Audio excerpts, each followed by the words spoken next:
부자는 어느 날 갑자기 하늘에서 뚝 떨어져서 부자가 된다. 그런 정도로 경박하게 부자에 대해서 개념을 설정하고 있지 마라. 이게 이제 저자의 얘기인 거죠. 왜냐하면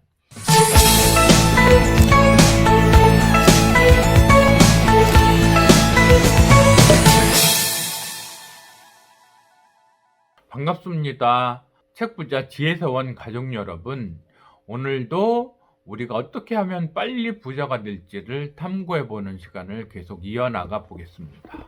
주제가 되는 책은 부의 추월차선, MJ 드마코의 책을 계속 보아 나가겠습니다.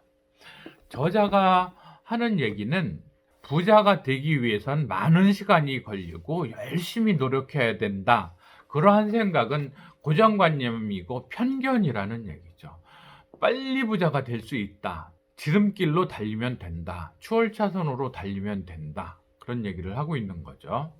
기존의 방식대로 부자가 되기 위해 노력한다면 긴 시간이 지난 오랜 노동 뒤에 설령 어느 정도의 돈은 좀 모았을지 몰라도 휠체어에 앉아서 약봉지만 찾으면서 결국은 살게 되는데, 그러면 설령 그때 돈이 좀 있다 한들 인생이 뭐 그렇게 성공적이고 행복하겠냐, 이런 얘기를 하는 거죠. 그래서 기존에 네로라는 사람들이 하는 조언들은 싹 무시해라. 진짜가 나타났다. 이런 얘기를 하고 있는 거죠. 저자의 서술에 따르면 이 친구도 아주 젊어서부터, 어린 나이부터 부자가 되겠다는 생각은 굉장히 강했던 것 같아요. 그래서 어떻게 하면 빨리 젊은 나이에 부자가 될 수 있을까에 대해서 많이 고민하고 방법을 찾아내려 애쓴 것은 확실합니다. 저자의 성공하는 습관 중에 저자가 명시하고 있는 바람직해 보이는 방법 하나는 그거였었습니다. 나는 한가한 시간에는 꼭 책을 읽었다. 나는 시간을 허투루 쓰지 않았다. 공항에서 고객을 기다리거나 대리운전을 했나 보죠. 나는 차에 앉아서 책을 읽고 또 읽었다. 나는 인터넷 프로그래밍에서부터 부자들의 자선운전에 이르기까지 모든 것을 공부했다. 부자가 될 수 있다는 여러 가지 방법론들은 샅샅이 다 뒤져서 공부했다. 그 중에 가장 커다란 비중은 독서였다. 이렇게 얘기를 하고 있네요. 여러분도 비록 동영상을 보고 계시지만 사실은 독서를 하고 있는 거나 마찬가지이시기는 하죠. 그래서 어쨌든 방법은 잘 택했다 하는 점은 먼저 말씀을 드리면서 진행하겠습니다. 저자가 처음에 성공을 거머쥔 거는 어플리케이션, 요즘 말하는 앱을 개발을 해서 성공적으로 가동을 시키고 판매를 해서 그 돈으로 부자의 반열에 올라섰다, 이런 얘기죠. 그래서 지구촌이 다 할 만한 거대한 어플리케이션을 개발을 해서 그걸 매각을 해서 엄청난 부자가 됐다, 이 정도는 아니고 미국 내에서 조금 그래도 부자란 소리 들을 만한 정도로 사업을 했던 모양이에요. 왜냐하면 미국이라는 땅덩어리, 단일 시장 규모가 크니까 거기서 어느 정도 성공하면 그래도 꽤 짭짤하게 명함 내밀 수 있을 만큼의 부자 정도는 되는 거죠. 사실 이 저자가 강조하고 있는 부분은 이런 거죠. 특정한 사업 아이템을 가지고서 성공을 했으면 어느 사업이든지 사이클이 있는 거잖아요. 도입기, 성장기, 성숙기, 쇠퇴기, 이러한 라이프 사이클이 있으니까 성장기에서 성숙기 넘어갈 때 딱 팔아버리고 현금 들고서 빠져라. 안 그러면 계속 당장 성공했다 해도 시간 지나면 물 빠지고 나면 못 움직이니까 그때 되면 성공이 아니다. 그러니 물 들어왔을 때 딱 배를 팔고 빠져라, 이런 얘기인 거죠. 그래서 이 친구도 그런 쪽에 대한 강조점은 계속 제시를 하고 있습니다. 그래서 잘 나갈 때, 박수 칠 때 떠나라, 이 개념보다는 잘 나갈 때 딱 팔아치워서 돈을 현금화해라, 이런 얘기를 하는데 틀리는 얘기는 아닌 것 같아요. 왜냐하면 세상이 복잡다단하게 변화하니까 어느 한 방에 훅 갈지 모르는 상황은 사실 많아요. 저자는 조금 도전적인 얘기를 우리한테 하는데요. 고정관념을 버려라 하는 차원에서 신속하게 부자가 되는 부의 추월차선을 타는 데 있어서 알고 있어야 할 내용이 이런 것이다 하는 얘기죠. 우리가 부자가 되는데 꼭 재능이 있어야만 부자가 될 수 있다. 아니면 유명세가 있어야만 부자가 될 수 있다. 그건 아니라는 얘기인 거죠. 그 다음에 돈은 우리가 차곡차곡 열심히 모아야 돈을 많이 모은다 이런 생각하는데 그게 아니고 돈은 기하급수적으로 급작스럽게 엄청나게 들어올 수 있다. 이런 생각을 가져라. 재래식 고정관념을 버려라 이런 얘기를 하는데 좀 도전이 되는 얘기이기는 하죠.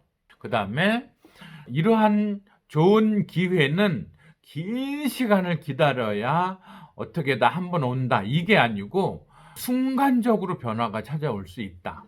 그렇게 부자가 될 수 있다 하는 얘기를 하는데 정말 그럴까 하는 의아심이 드는 게 이제 우리들의 고정관념인데 정말로 그런지에 대해서는 살펴볼 필요는 있죠. 그런데 인기 부분에서는 이 저자와 저는 좀 생각이 다른데 현대에 들어와서는 인기도 부자가 되는데 굉장히 중요한 요소라는 거죠. 인기 자체가 재산이고 돈이라는 생각을 가져야 된다는 거죠. 예를 들어서 파워 유튜버가 돼서 구독자를 100만 명 거느렸다, 500만 명 거느렸다. 그 인기 자체는 이미 부자입니다. 그리고 그러한 인기가 바탕이 되면 돈으로 바로 연결이 되는 거죠.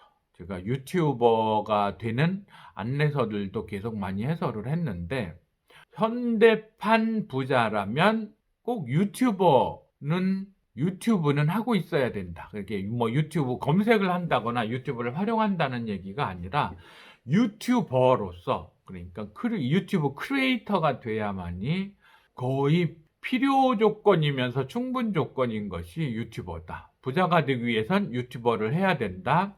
유튜버로서 성공하면 부자라는 조건을 충족시킬 수 있다. 이런 차원에서 인기는 없다고 부자가 못 된다는 고정관념을 버려라. 이 얘기는 저자가 하는데 거꾸로 인기는 부자가 되는데 그야말로 추월차선이 될 수 있다는 거. 그런 생각으로 번뜩이는 아이디어로 유튜브에서 일을 한번 내면 한번 크게 저지르면 돈이 된다. 물론 요즘 유튜브 환경은 많이 바뀌어서 괜히 사람들 시선만 끄는 일회성 내지는 부가가치가 없는 그런 조회수만 올라가는 걸로는 유튜브에서 성공할 수 없다.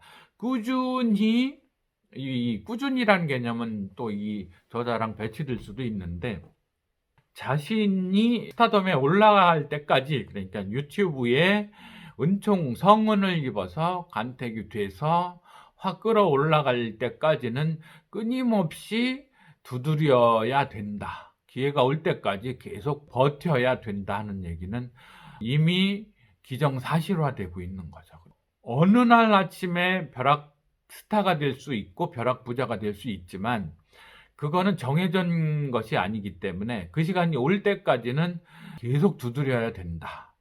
지그시 두드리고 있어야 된다. 그런데 그게 일회성이 아니고 또 좋은 컨텐츠를 백업할 수 있는 실력, 아이디어 창출력 이런 것이 갖추어진 가운데 기회의 문이 열리기를 기다리고 있어야 된다. 이제 그런 얘기도 있잖아요.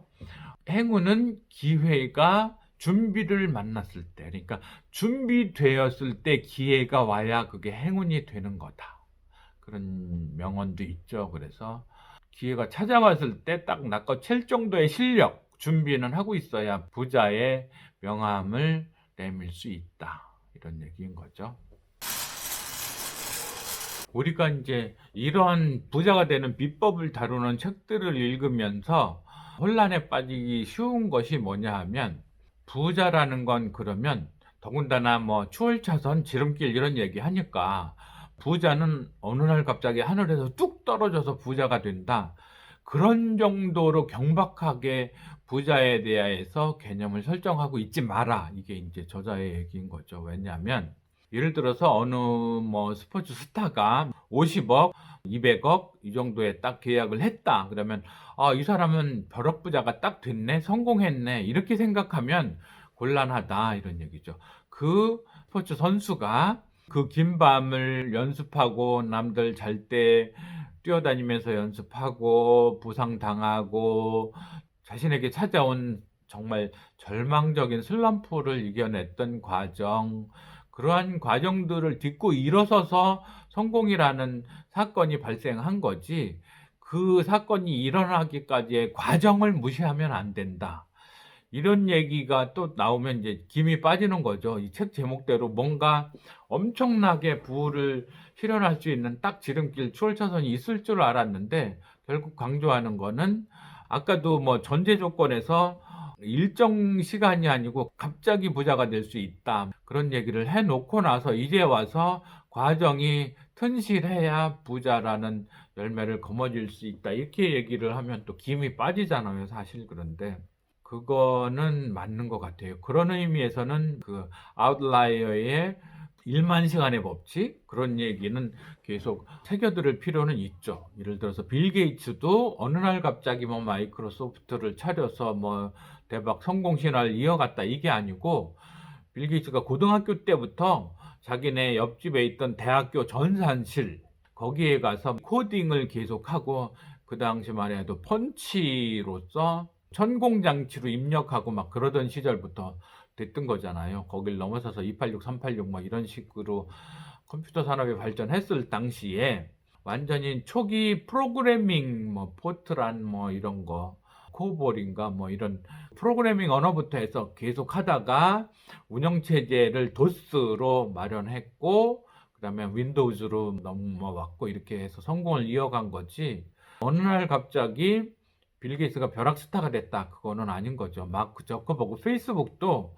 갑자기 막 오늘날의 페이스북이 된 게 아니고 몇 조 달러의 기업 가치를 가지는 그게 아니고, 자기 대학 내에서 친구들 불러다가 이렇게 저렇게 동아리 방을 인터넷으로 마련해서 해보자 뭐 이렇게 하는 가운데에서 이제 그러한 시행착오의 시절이 있었다 이런 얘기죠. 비틀즈가 뭐 세계적인 가수가 됐는데 어느 날 갑자기 짠 하고 그런 게 아니고, 사실 음악이라는 게 그렇잖아요. 몸에 익어야 그때부터 음악이 되는 거죠. 그래서 뭐 드럼이든 리듬 감각의 드럼이든 기타의 운지법이든 간에 그게 악보 보면 스르르 연주가 나올 정도까지 몸에 배야, 피아노는 안 그래요.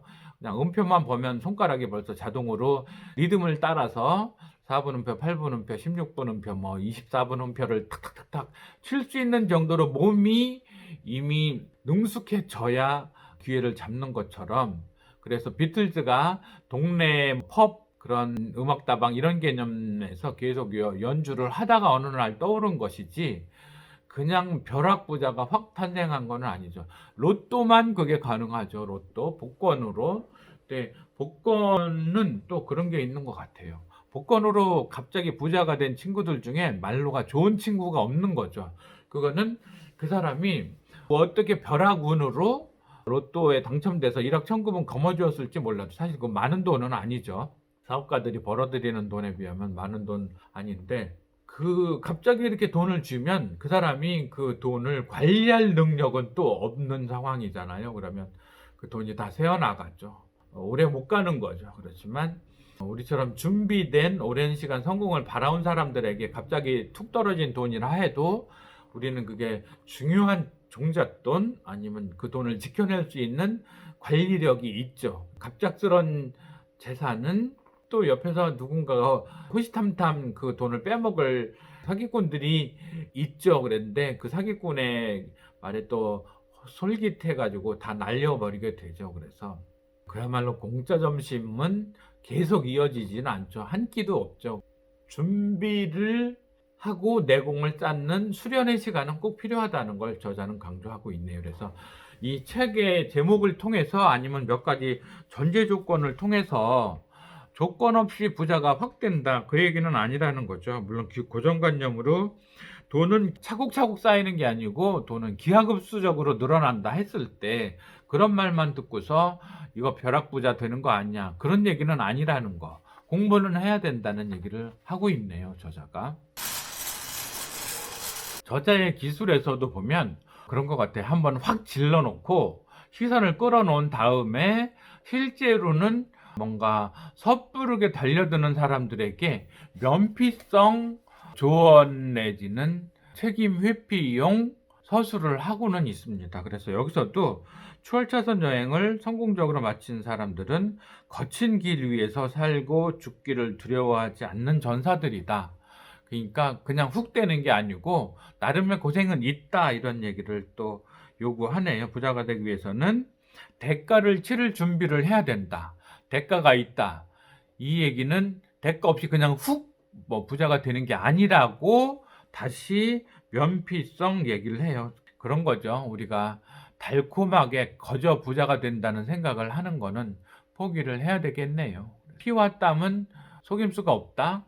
거짓말하지 않는다. 그런 얘기로 봐야겠죠. 그래서 부자가 되기 위해서는 위험과 희생을 각오해야 된다.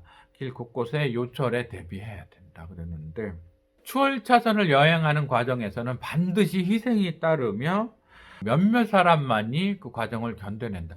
이 얘기는 굳이 안 해도 돼요. 왜냐하면 설령 부자가 되는데 부자가 되기 위해서는 힘든 일을 있을 수 있다. 그런 거는 누구는 못하는 얘기겠어요. 그런데 저라면, 제가 부자가 되는 길을 쓴다면 실질적인 코치가 선수한테 열심히 해, 그러면 메달 딸 수 있어, 이거는 코치가 아닌 거죠.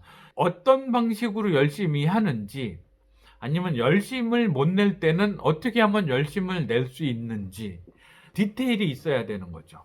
예전에 박근혜 대통령이 그랬죠. 그분이 잘 쓰는 형용사는 부사어죠. 부사어는 두 개죠. 잘, 열심히, 그 이상의 디테일이 없는 거죠.